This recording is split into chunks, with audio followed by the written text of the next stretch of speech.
search for it again. It normally does that first time.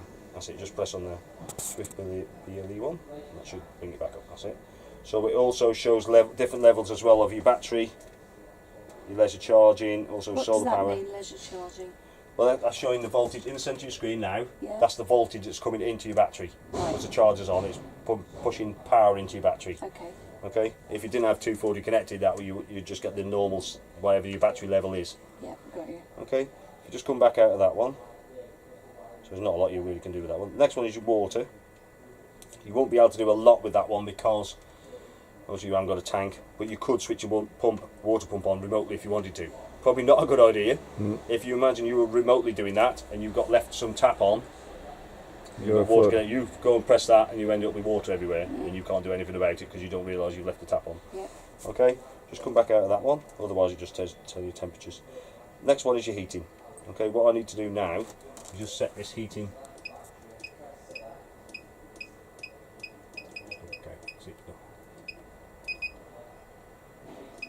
So if you remember, we said heating settings.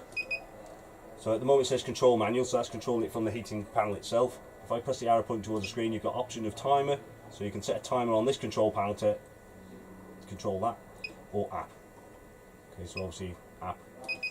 So you see the heating control panel's gone off now. So it's with the heating now. So if you see that it's on a 7-day timer at the moment. Yeah. So you need to set individual days: Monday, Tuesday, Wednesday, Thursday, Friday, or you can set a timer 1, which is one timer does each day. Okay, so you just set it for one timer if you wanted to. Every day, yeah. What you've also got is trying to read it upside down. Sorry. Oh, that's all right.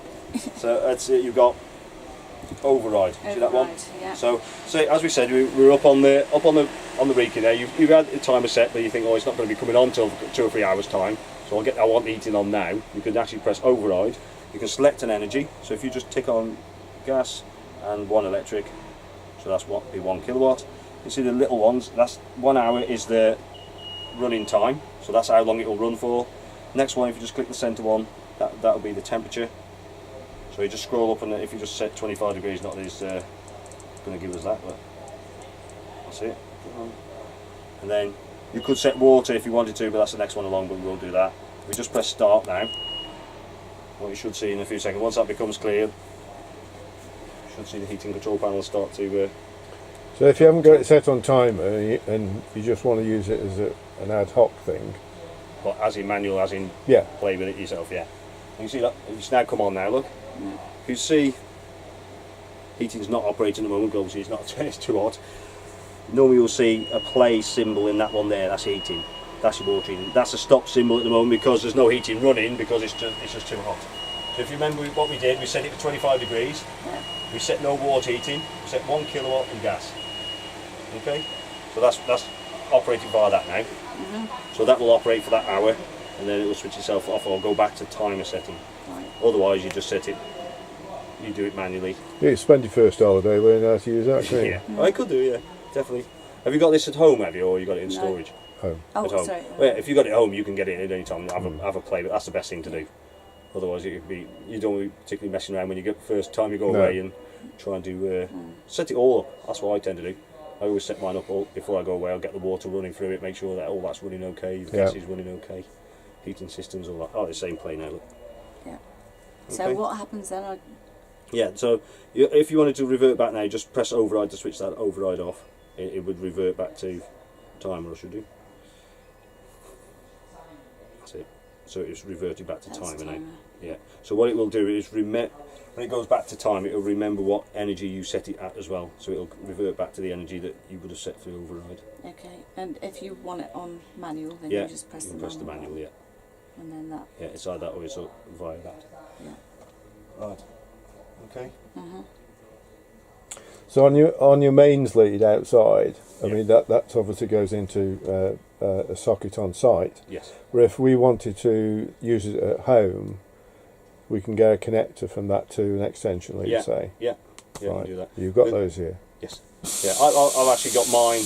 I've got a garden a socket on the outside of my house ready for the garden, whatever. I actually got one of them ones that you actually plug into, fitted onto one of them. Oh, have you? Right. So it's just handy. I can just plug straight into that rather than having an adapter. I used to use an adapter, but I actually got one of them fitted. What we've also got on here is your lights. So you see the light bulb on. So you can see there we've got 2 sliders for the dimmers. Yeah. Dim 1 I think is the bedroom, dim 2 is should be the front one. So if you just tap or whatever, so that, which one's that one? Dim 2. Dim 2. Yeah, so if you tap it right to the lowest point, there we go. Yeah. It's the same as the one that's in the bedroom, which is your dim 1. So you can see that from that angle. So when it becomes clear, that's when it's talk to it. So that's it. Like that. Yeah. Okay. So you can switch a light in the lights area as well. So interior lights you can switch off on, the awning light, the entry light, which is normally the one just through the door, Yeah. So this and the dim lights. That's it. So you just certain ones go out. So just be careful you don't do all these all at once as well, because they can be a bit sensitive if you've got everything on all at once and then go bang, and it does tend to overload it if you're not careful. Okay. All right. You Yeah. just come back out of that one. Right. So what we've also got. It's a centre, it's a locate one, but we need to connect to internet on for this one. Okay. So if you go with the Head and Shoulders one, which is obviously not nothing to do with dandruff. Right, so you've got that set up now. So you just get vehicle details. Just thinking if you haven't done the other email, I'm just thinking now. Oh yeah, so we got that. So if you click on the one that says Swift Caravans, that should go to the top of the screen, which it does. Press save. So that's now. We can now talk over the internet to it now if we wanted to. Also it shows all the different features as well. If you just press back, we go into the centre button now, which is the blue one, which will also show you the location of your vehicle. So if you press the top left one now, it should come up with hopefully it says Select Leisure against it. That's it. So you can, if you've forgotten where you've left your caravan, you can go and find it. Oh, there, that's where I left it. Obviously, Motorola is quite useful because if you're parking it in somewhere, you can actually find it. But if you can't remember where you've left your caravan, then you're in trouble. Yeah. Okay, so that obviously you'll also get history and things like that of where you've been. Yeah. Also levels, so obviously battery levels and all sorts of things like that. Okay. So obviously there's not going to be a lot apart from battery level on that anyway. History of different things as well. So you'd have to load it up to get the information. Obviously the only thing about this is you obviously got to have a signal where your van is and where you are. Yeah. Otherwise it's not going to work. Which some sites haven't got a good signal, phone signal. Okay, and then dealer. Obviously we'll tell you dealer as well. Okay, it should say us. That's it. So that will find the closest dealer. Yeah. Well, no, that'll tell you what your dealer is. What That you are connected to us via that. Right. You probably could. I'm not sure if you can find other ones, but if you just press the update button now. That's it. Done. Disconnecting Bluetooth. Yeah. So what it will do when you connect to internet, it will shut down the Bluetooth side of it. Okay. So if you're sitting in the van, it will shut the Bluetooth off. Okay. Just press done. You'll see all these other things have lit up now. Okay. So this is where you can remotely. So as I said, as long as you've got a signal at both places, you could be sitting up on that hill over there. You could be doing the energy. You could be doing the override, heating, light. You could be scaring the hell out of the neighbours who you think, well, why is the light going up and down, things like that. Okay. Okay. Yeah. So you've got all in there. And then what we've also got, bottom left, that will now recognise what van you've got. So it'll have that manual on there. So you've got a quick start guide, open manual. What you do need really is to upload it where you've got Wi-Fi first. Yeah. Otherwise you're going to end up with, it's going to take forever to, because you can see how chunky that book is. Yeah. Okay, just come back out of that. Also you can have alerts as well. If you just press the, so if you wanted to, obviously you need to load it up again, but it will tell you if you've got a battery's getting low, or temperature wise. So it'll tell you if it's getting a bit close to freezing, but you don't want to be relying on that. You want to be draining the van down before it gets to any stage like that. You don't want to be relying on, oh, by the way, it's cold now. It might be too late. You've already frozen the water system. Okay. So you would recommend, if you're not going to use the van in the winter, then always drain down for winter. What I always do when I'm travelling home anyway, I always drain that. Yeah. So I always lift that lever up.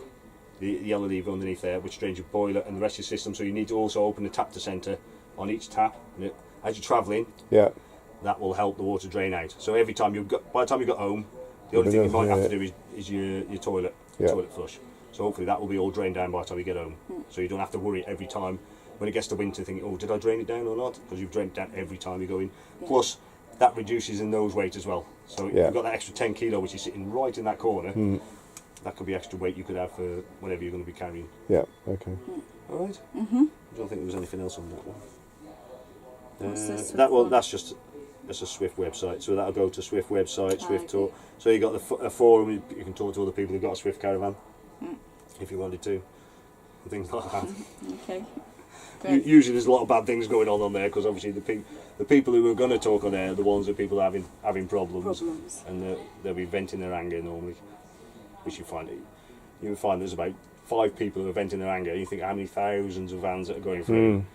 People who are quite happy, they don't want to say anything. But the people who are really, really upset, they will be there venting their anger on it. Okay. Yeah. Right. Is there anything else you want me to do? Oh, I'll just show you the toilet. Obviously, it's a really interesting end of the van. On your last one, you may have had a what do you call it, like a steering pump type thing. Yeah, we did. Yeah. Well, this one's got electric flush. Yeah. If you can hear that noise. Yeah. Normally, if you can hear that noise, that means it's empty. You've got to go and fill the flush tank. What you've also got is that indicator there. So if that lights up, that is the indicator. You remember that float that's in the waste tank? Yeah. That will light up if it's full. Okay, so that's your waste tank, not your flush tank, but your waste tank. This does swivel, so don't think it's falling off as you're sitting on it. Right. Then your waste, if I get down here, not that I would like to be in this position really, but right, so that's your waste gate, which is sitting in there, look. Yeah. Okay, that's on top of the waste tank. If that's in that position, it's not going to be coming out. Okay, so it's just this lever here, just slide it back and forward, make sure it's shut. To use it, open it, use it, flush it, close it. Right. Okay. Okay. Yeah. Apart from that, it's that straightforward. And obviously, other things obviously drain down for winter as well. Shower head, take the shower head off, put the pipe down, and drain all the water out of that as well. If there's anything held anywhere, it could cause damage. You know, if we've been quite lucky the last couple of summers, winters, it hasn't really froze that hard, but it's always best to make sure you are draining it. We might be in that situation, but if you are out in the winter. Oh, if you're in it in the winter, that's different. If you're actually in it, because obviously the heating is running. Right. Okay. Yeah. Yeah. If you were just in storage for 2 or 3 months, obviously you can get really cold. Yeah. It can obviously freeze. But if you're in it, using it, that's different because you've got all the pipes obviously are in the inside, which is obviously hopefully being heated. So there's no way. The only thing that may freeze if you're in a really cold period is the pipe that's going to the Aperol. If the Aperol freezes, then you are really cold. But it is that pipe. So if you're on a site and it's really cold, you'll see other people how they're doing it. They'll have either some just put a coat over the top of it or lagging it or whatever. You know, if you'll decide you're going to go away New Year's Eve, and there's quite a few people doing that. Okay. All right. Yeah. Right. Obviously, you can see I've got roof lights on. I'll start shutting them now. You can see this one here. All it does is slide up. You've got different positions you can hook into. Yeah. But the main important thing is that. Yeah. Clip it up. Make sure that is clipped up. Sometimes, they won't do it on this now. No. If it's right on the edge like that, you think it's shut down. You haven't really checked it. We've had the winds. Was it a month, 2 months ago now? Really went and we had a few in storage that just got ripped off. So just do that. Yeah. Make sure it pops out. You definitely don't want it coming off. And And that presumably, slides across there as well. Yeah, that's your fly blind. Yeah. What you probably want to do is, obviously, especially in the summer, make sure you drag that across before you go to bed. You'll wake up at unless you like waking up at 4 o'clock in the morning, the light will be beaming down that bed, 4 o'clock in the morning, you think, oh, I could have stayed asleep a bit longer. and presumably when we travel with that bathroom door shut and locked as well. Lock it open. Lock it open. Yeah, because otherwise it would just be doing that. Oh, I see, right, yeah. So it's best to get it in that position, lock it up there. Lock it, yeah. You don't want to be bang, bang, bang, bang.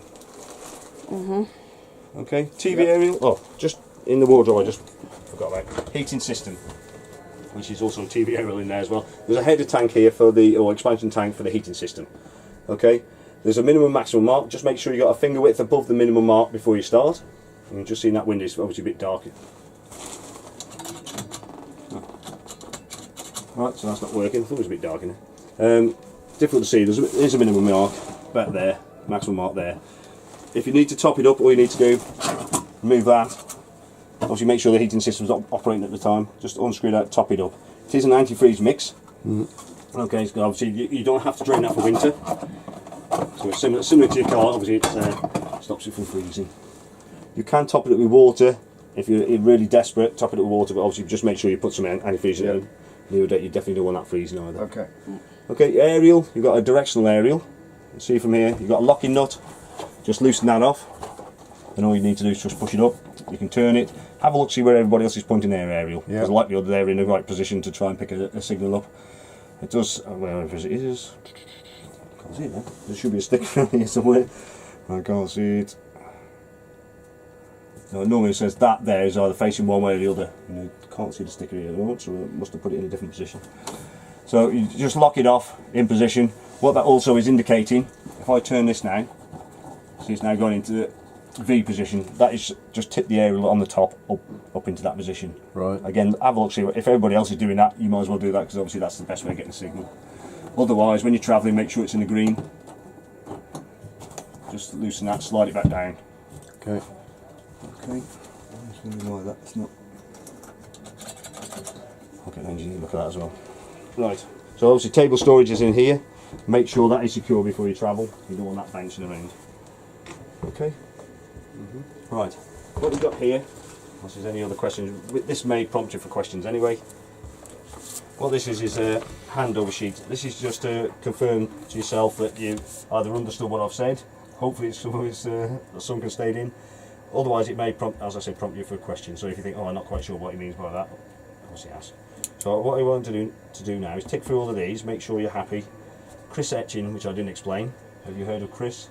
No. No. Well, it's similar to cars and DVLA. Chris is the caravan version of. Yeah. So if you have a look on that window there, it's got the chassis number on the window. Yeah. So what used to be etched into the window. Obviously it's an extra security thing. These have now got stickers on. So that's all that is. So it's an extra security thing. Chris, we register with Chris anyway to say you're now the owner of this van.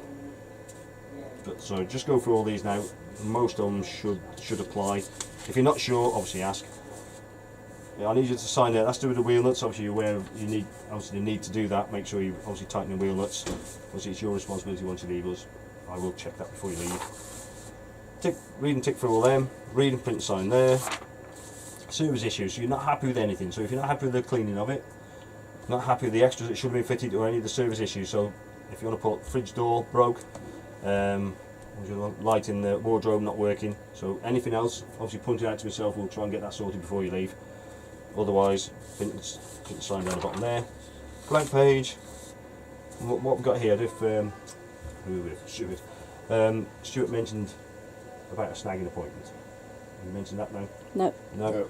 What we do, we book you approximately 30 days from now, obviously as long as it's convenient for yourselves, a snagging appointment. So when we go back to service, we go there, you'll book a date which is obviously appropriate for yourselves. It doesn't have to be exactly 30 days, it can be either or. If you're going away over that period, then it can either be before or after. Okay, but we'll do that when we go back. Okay, yep. So if you want to go for it, if there's any other questions as well, obviously ask. I'm just going to go see the engineer now and